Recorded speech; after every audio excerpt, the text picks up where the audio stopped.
So the 49ers just maneuvered themselves below the cap a few hours before the new league year starts, where they had to be below the cap.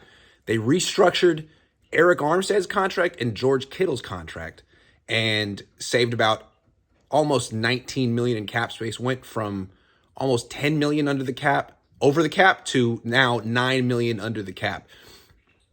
Teams do this all the time. You see the Saints do this all the time. You restructure players' contracts, create cap space. We'll see how exactly Kittle and Armstead's contracts are affected or changed in the future. I'll come back to it. We don't know yet. But this is interesting. This allowed the 49ers to hold on to Jimmy Garoppolo another day with Jimmy Garoppolo, because they don't want to trade him. They don't want to release him. They don't want to trade him for low. They think if they hold on to him, his value is going to come back. And so this is a big win for the 49ers and their apologists, their shills.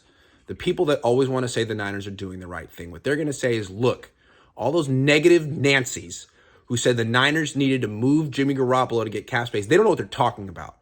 They just fit Jimmy Garoppolo on their team. They can keep him as long as they want. They're going to hold on to him and get that pick and be proven right. In the meantime, they have plenty of cap space. That's how you can tell a shill.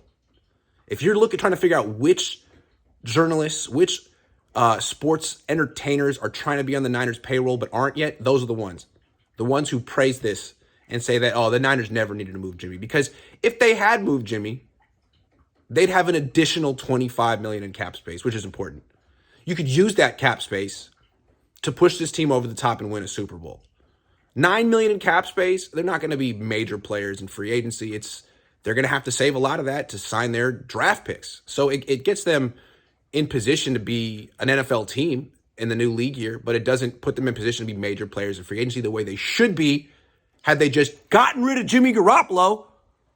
But no, he's still here because the Niners think they're going to get a second-round pick for him. They're still trying to make $1 out of 15 cents with Jimmy Garoppolo, a dime and a nickel. But no, 9 million in cap space so they can sign their draft picks and maybe a couple of their own free agents. Had they just moved Jimmy Garoppolo, they could have Laken Tomlinson right now, DJ Jones. But no, Jimmy's still here, and people are going to praise the 49ers because of it. Don't believe them.